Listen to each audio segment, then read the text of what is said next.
Hello everyone, welcome to Go Midwest Fishing. My name is Randy and today is an exciting day. I got the Mavic 2 Pro in the mail yesterday and I've been waiting to unbox it so I can share it with you. I love watching fishing videos, especially those ones that have those epic shots. They have the camera overhead and they go up in the air to a big wide angle over the lake with the boat below. Well, there's only two ways to get that shot. You can hire a camera crew to fly over you with a helicopter and film you that way, or you can just buy a drone, which is what I did today. This is part one of a series I'll be doing about using a drone to make fishing videos. Now, I'm not going to claim to be an expert. This is my first drone. I've been doing a lot of research, and as I use this drone, I'm going to be relaying all that information onto you, and so together we can both make our fishing videos much better by using a drone. Now, I know this is not the most exciting video to watch, but I'm going to go over the stuff that you absolutely need to know before you go out and purchase a drone. Things I'm going to cover on this video: we're going to go over the unboxing. I have not even opened these yet, I'm so excited. Then we're going to go over how to register your drone. Then we're going to go over the rules and regulations. And we're going to talk about where you can fly your drone. And then lastly, do you need a pilot's license to fly this drone? Alright, let's start with the unboxing.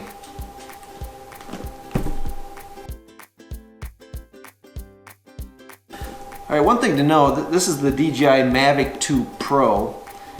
And it says right on the box that it's made for Apple products. So they made this to be used with all your iPhones and iPads and things like that. And the way they packaged it even kind of looks like an Apple product. It will work with your Android systems too, but it's designed to work well with Apple products.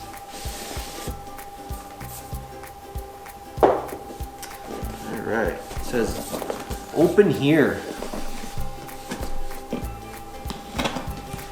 Wow, there it is. Alright, let's see what it comes with.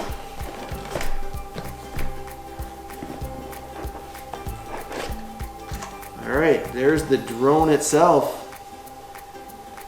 It's actually much smaller than I was picturing it. I've never actually held one in real life. I've seen lots of pictures and videos of them, but it's actually quite small. Alright, then we have the controller. Little sticker on it. What does that say? Unfold the antennas and mobile device clamps, then attach the control sticks. Alright, yeah, we know that. Alright, what's in the box? It's like your power cable, chargers in there, are in here. Yep, it's your power charger cable that goes into it. Alright, another little box here.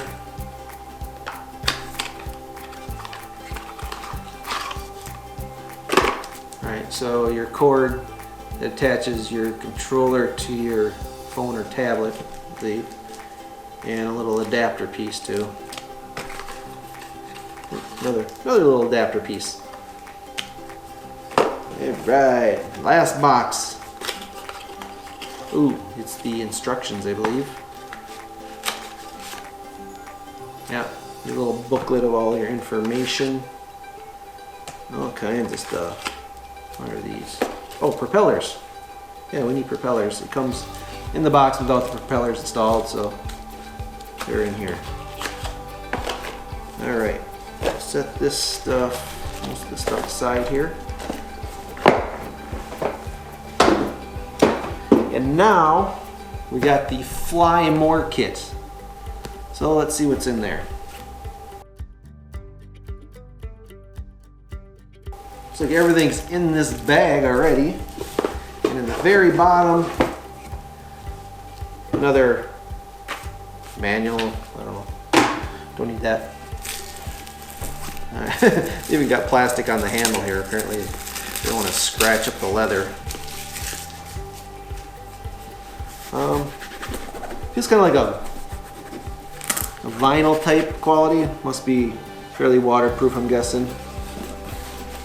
Overall, the bag seems really nice. Alright, so that flap just, I guess, holds it closed. It has a zipper too, so open up the zipper. Alright, there's a zipper in this top portion here. Those little Silka bags. That's all that's in there. Alright, got this box. See what's in the inside there.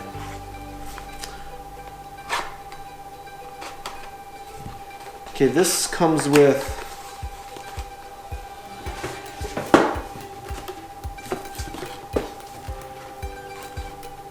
it comes with probably everything pictured on the box here. You get the case, 4 propellers, 2 extra batteries, a car charger, a charging hub, and there's also this little thing you can stick on the end of your batteries and use it as a power source to power, like, charge your phone and all kinds of stuff like that, which is pretty cool.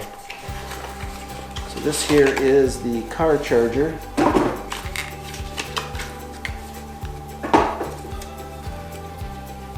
There it is.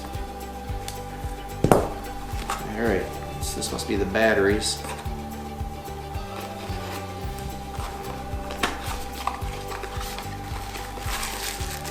Alright, so this is a strap for the bag. Yeah, just a shoulder strap. What else we got here? Oh yeah, this is that little thing I was just telling you about.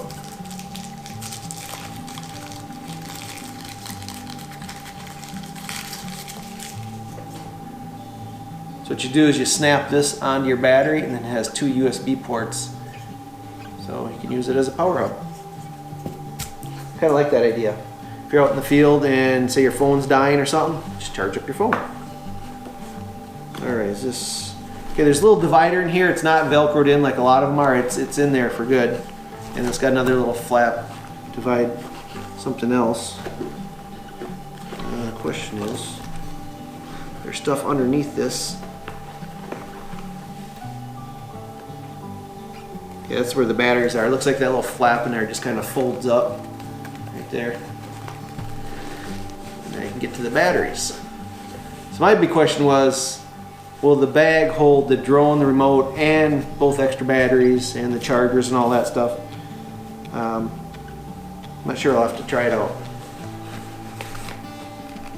Okay, here's the other battery. It comes with this little foam piece to divide the 2 batteries up, so I'll probably keep that in there.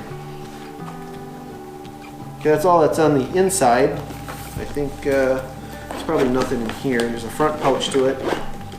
Oh yeah. Hey, more propellers. So you got 4 more propellers. Stay in this little front piece here, and more silica gel. Let's see what those propellers look like. Now they are slightly different if you had the DJI Platinum Pro or the series right before this one. They look very similar, but they actually are slightly different props. So I'm not sure if you can interchange them. I know they do fit on either one, but whether you want to or not, I'm not sure if you do. Alright, let's put those back in.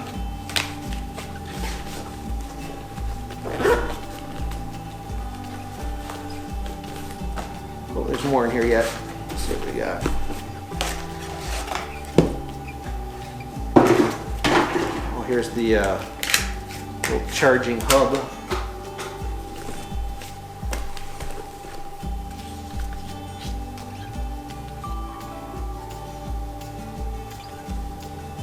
It's like it just... Oh, look at that.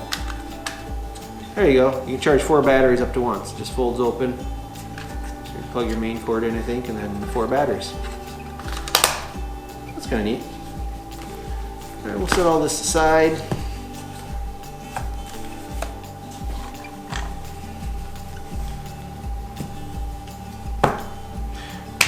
Alright, as far as the unboxing, I'm not going to go into great detail about the actual drone itself. There's hundreds of videos out there with detailed unboxing. I just want to see what was actually in the boxes. And I want to tell you why I bought this particular model, specifically for fishing videos. And one of the main reasons well, is the camera. I went with the Pro model because it has a 1-inch sensor on it. And what that means in terms of taking videos is that it has better low light performance. And we all know fishing is best in the morning and in the evening when the light starts getting low. So I wanted a camera that would be able to take good video in the low light conditions. And also, it's a very stable drone.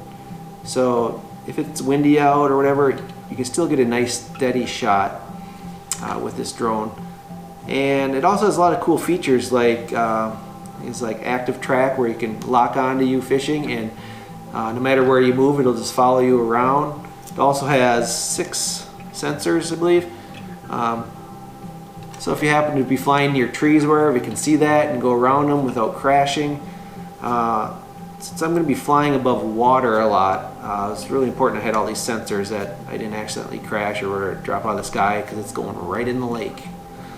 I did see there is a flotation kit. Looks like 2 little pool noodles, little like pontoons that fit on the bottom of here. So if it does land on the water, it should float.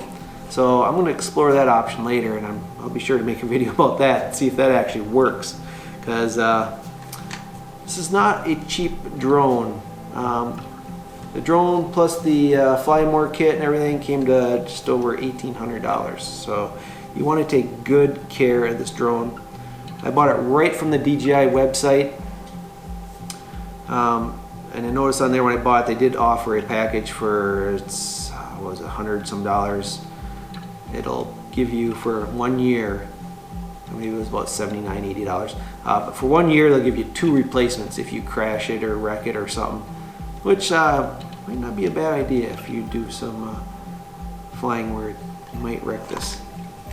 I opted not to do it, basically just because a year goes by so quick, and I figured by the time I start actually using the thing, a year will be gone, and it's just extra money to spend.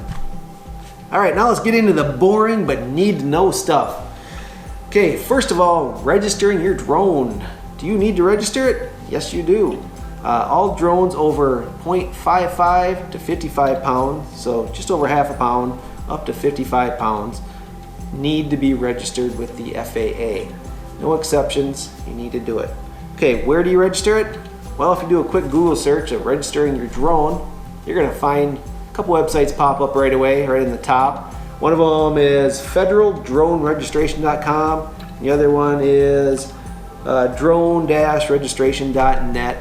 I noticed these 2 sites, they look pretty official, like they're a government site, but don't be fooled by that. You'll notice right up front on their page, they're going to have all these warnings saying that you must register your drone. If not, there's $250,000 fines and imprisonment, and they're going to guarantee that they're going to look over your application, make sure there's no errors on it, and make sure you have the correct certification and papers you need and numbers to put on your drone that are FAA approved. Basically, they're using scare tactics to get you to buy into their website. When all you really need to do is just go to the FAA website at faa.gov. They have all the information you need there to register your drone. They even have courses and everything you need to know to learn how to get your license and registered and everything you need. And then the actual page that you're going to register your drone on is FAAdronezone.com, and that's where you're actually going to register it. $5 per drone for registering. Now those other sites I just talked about, they don't have any prices on there. You fill out your whole application, you get right to the end, and then they're going to spring it on you. Oh, hey, for $99, we'll register your drone for you. Same thing that the FAA site does for $5, they're charging $99 to do, so don't do it. Oh, and if you want the premium package, it's only $199, and they'll throw in a few extra training courses and things you need to know. Same thing you get for free on the FAA website, so do not go to these other third-party sites. All they're doing is collecting your information, taking more money from you, and then registering your drone for $5. Oh, and once you're done registering your drone, you're going to email this basically a certificate. You just print it out and cut it out. It's just a small little registration certificate. When you register your car, your boat, your ATV, It's the same deal, it's just a registration. The certificate says your name, manufacturer, model, serial number, certificate number, date issued, and expired date. And you need to keep this on you when you fly it, because they may ask you for your registration when they pull you over. Alright, I suggest getting this laminated or something, and then I think I'm just going to stick it in my bag here, and so it's always with me. The other thing you need to know about registration is you're going to get your certificate number for this drone, and you have to have it labeled on your drone in some kind of permanent way. You can use engraving, you can use a permanent marker to write on it, or you can use a permanent label, and it has to be visible without using any tools, which means it can be on the outside, or if you pull the battery off, it can be inside the battery compartment, as long as they can take the battery off without using any tools to do so. Alright, are you still with me? Okay, we're going to go over some rules. I'm going to try to make this quick and as simple as possible. Trying to keep it basic because these can get kind of in-depth, and I just want to let you know or be aware of the things that you're going to have to know when flying a drone.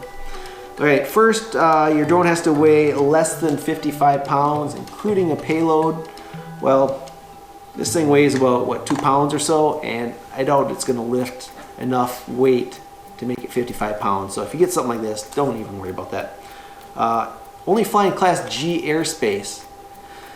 Alright, here comes some complicated stuff. If you're not aware of the airspace classification, there's Class A, B, C, D, E, G, and there's also military operating areas, restricted areas. This is all stuff you're going to need to know if you're going to be flying your drone, and I'm not going into detail, but just be aware of having to know this information. Okay, you have to fly within a visual line of sight. That means you have to be able to see your drone when you're flying it. The box here says it'll fly 8 kilometers away, which is, I don't know, roughly 5 miles or so. You're not going to be able to see your drone that far away. So either don't fly that far, or what you can do is you can get visual spotters. People down the line that can see your drone and then be in communication with you and tell you what they're seeing. Okay, you have to fly under 400 feet AGL. AGL means above ground level. Okay, there's one exception to this rule is you have to be either 400 feet above the ground or above any structure, as long as you're within 400 feet of the structure. So, give me an example, there's a tower out there, it's 500 feet tall. As long as you're within 400 feet laterally of that structure, you can fly 400 feet above it, so you could technically be 900 feet and still be legal because you're within 400 feet of the top of that structure. Alright, only fly during daylight or civil twilight. Alright, what is civil twilight? Well, it's defined as the time in the morning when the sun is 6 degrees below the horizon until sunrise, and at night from sunset till the sun is 6 degrees below the horizon. So what does that mean? So that means, when you're watching the sunset and it goes down below the horizon, you still get that little period of time where there's enough light you can still see. That's civil twilight. Depends where you live, how long that lasts, but generally, figure 20-30 minutes after the sun sets that you can still fly and you're in civil twilight. If you do fly during that time, you do need lights on your drone. Alright, you will fly at or below 100 miles an hour. Again, let's look at the box here. 72 kilometers per hour max speed, that's about 45 miles an hour.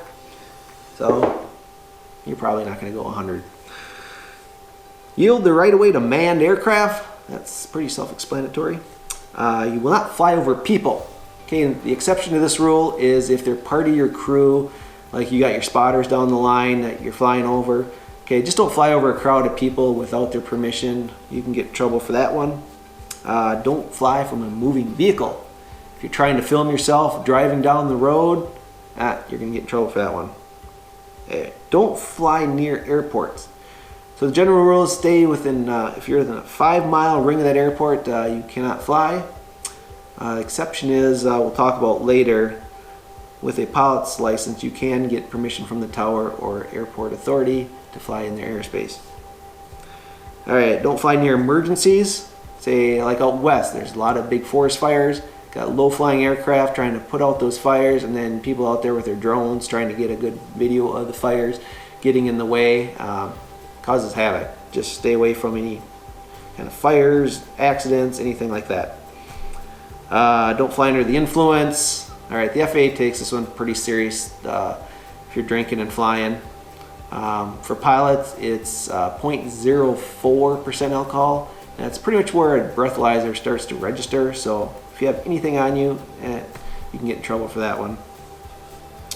Or the general rule is 8 hours before you fly. In the aviation world, we call it 8 hours bottle to throttle. So keep that one in mind. And you have to be 13 years old to register a drone. You can be younger if you want to fly one. Just you can't put it in your name. You have to get someone 13 or older to actually register the drone and put it in their name. All right, that covers the basic rules. There's a few more there, but these are the main ones you're going to have to know. All right, let's talk about where you can fly your drone. Well, first of all, the FAA has a nice app that's called Before You Fly. It goes on your phone and it'll bring up a map of your area. It uses the GPS on your phone to say where you're at, and it'll show you like all the airports and restricted airspace around you and show if you are in a spot that's legal to fly. Other than that, you can't fly in, we talked about within 5 miles of an airport. You can't fly in national parks, which is a real bummer because that'd be beautiful. But as you can imagine, hundreds of people out there with drones, it'd kind of ruin the whole experience. And don't fly any kind of restricted airspace. And again, that Before You Fly app should tell you if you're in a restricted area. All right, do you need a license to fly? This is where it's going to get a little bit complicated. I'll do my best to explain it simple. So first of all, give you a little background on myself. Fishing is my passion, but my real job is being an airline pilot. I currently hold CFI, II, and an MEI, which means I'm a flight instructor. I can teach private pilots, instrument students, and multi-engine students. I also hold a commercial license and an ATP, which is an airline transport pilot license. I've got well over 10,000 hours, and I'm familiar with the whole process of getting a pilot's license, so I can explain this to you in terms that make somewhat sense. As you know, with the FAA, they got to complicate everything, so we're going to try to dumb it down for you and make it simple. All right, so do you need a license? Answer is yes and no. We'll go over the no part first. You do not need a license if you're just flying it as a hobby for recreational purposes only. You just want to go fly around your backyard and you're not getting compensated for anything you're doing. All right, you do need a license if you are compensated for flying your drone in any way or use it for any kind of commercial operations. So, quick example, your neighbor comes to you, says, hey, we're putting our house up for sale. Will you take an aerial photo of my house? I'll pay you $10. Well, now you're a commercial pilot and you need a license. And you get licensed under Part 107 of the Federal Aviation Regulations. All right, I was lucky. I already have a pilot's license, so the process for me is fairly simple. So I'm going to go over what I did to get a license, and then I'll talk about what you need to do if you do not have a pilot's license. Okay, if you already have a pilot's license, all you have to do is go online and take an online knowledge test. It took me about 2 hours to go through the study material, and then it's a 30-question test that you need 100% on. Once you're done, they'll give you one of these, Certificate of Achievements. You're going to need this later. And then you go on to the FAA website. It's called the IACRA, which stands for Integrated Airman Certificate and Rating Application. And notice the FAA loves acronyms, so everything you do is going to have one of those. You're going to fill out an 8710 form on here. All that is an application for a pilot's license. And they're going to ask you, all the basic information, name, address, and everything about you. Once you're done with that, you get the FTN, which is the FAA tracking number. And I got mine right here. So it's going to come up. I just printed this off their website there. And it's going to give you right there your application ID and your FTN number. You're also going to need that. So these two pieces of information are important. Then what you're going to do is you're going to call your local FSDO, which stands for your Flight Standards District Office. It's basically the FAA office that handles things like getting your certificates and things like that. So make an appointment with them. And when you go there, you're going to bring in your certificate of completion, your FTN number. You're going to need identification, so driver's license, passport, something like that. Bring your pilot certificate, and then you're going to need a flight review documentation. So a flight review for pilots is required every 2 years to renew your pilot's license, and you just have to have proof that you've had your flight review within the last 24 months. Okay, when you go to the office, they'll hand you a temporary certificate. It's good for 120 days. And by that time, you should have your permanent certificate in the mail. So I am in the process of making an appointment at the FSDO. I did everything else. Unfortunately, we're in a government shutdown at the moment, and the FSDO is not open. So I'm just waiting for that to open up so I can go in and actually get my license and add the remote pilot license to the rest of my certificates. Okay, now let's go over what happens if you're a new pilot and you don't have any certificates yet. And this information right here you can get right off the FAA website. It tells you everything you need to know. We're just going to quickly go over it so you can see the difference between being a pilot and not being a pilot yet. First of all, to have a pilot's license, you need to be 16 years old. You need to be able to read, speak, and understand the English language. Be in physical and mental condition safe to fly a drone, and pass the initial aeronautical exam. Okay, your pilot certificate must be easily accessible by the remote pilot during all operations, and it's valid for 2 years. So that flight review thing I was talking about, well, you need it to be a drone pilot too. Every 2 years you have to renew, take a knowledge test and renew your certificate. Okay, for me, I've already taken hundreds of tests on all the stuff to know about aviation. So all I had to do is do the differences, which was the small unmanned aircraft systems test, which wasn't too bad. But for new pilots, you need to know everything you have to know to become an actual pilot. All right, if you're a new pilot, here's all the things that you're going to have to do different than I had to do. First of all, I did an online knowledge test. For you, you're going to have to go to a knowledge testing center where somebody's watching over you to make sure you don't cheat. And then I only had to know the differences, things I don't already know. So small unmanned aircraft systems is the only thing I had to study.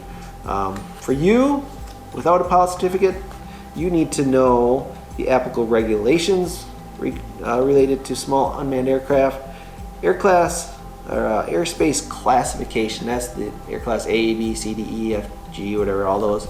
You have to know where those are and all the rules for being in those airspaces. Aviation weather, small unmanned aircraft loading and performance. So that's if you're carrying payloads and stuff like that and making tight turns, knowing what the loading does to the airplane or drone. Emergency procedures, crew resource management.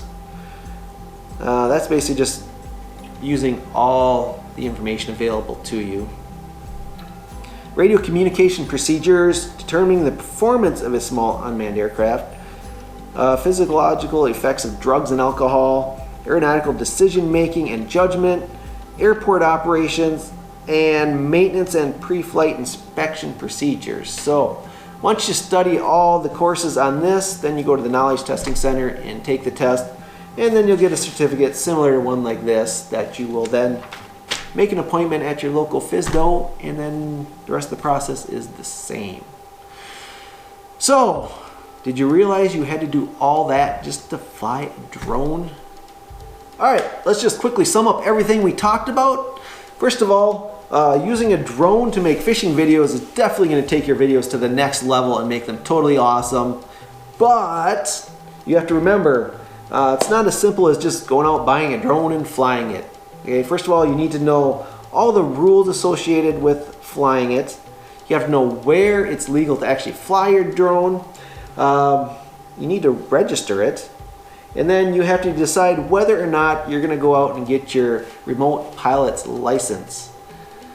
For me, I already have a license, so to add on the remote pilot license wasn't a big deal, so I went ahead and did it. Might be a bit of a gray area here. If you're going to make fishing videos, upload them to YouTube or wherever, and you're going to monetize that, so you're actually making money off your videos, well, are you a commercial pilot? I think it's kind of a gray area, but I think they'd be able to argue that, hey, you're using your drone to make the videos which you're making money off of, therefore you need a pilot's license. So if that's your plan, you better err on the conservative side and go ahead and get your license. If you're just making fishing videos just for yourself to watch and have fun with, you're not making any kind of money off it in any way, then you don't really need one. Okay, I hope all this information helped you. I tried to simplify it as much as possible, but there is actually a lot to it. My suggestion is go to the FAA websites and just read everything you need to know, because they're the people who are going to get you in trouble if you're doing something wrong. If you like this video or you want to see more articles and videos on fishing and everything fishing related, you can go to my website on www.gomidwestfishing.com. I got some good fishing videos and articles, and I also have some lake reviews when I go fishing. I go out and document the lakes I fish on, so you can take a look at that too. Again, hope this helped. Thanks for watching.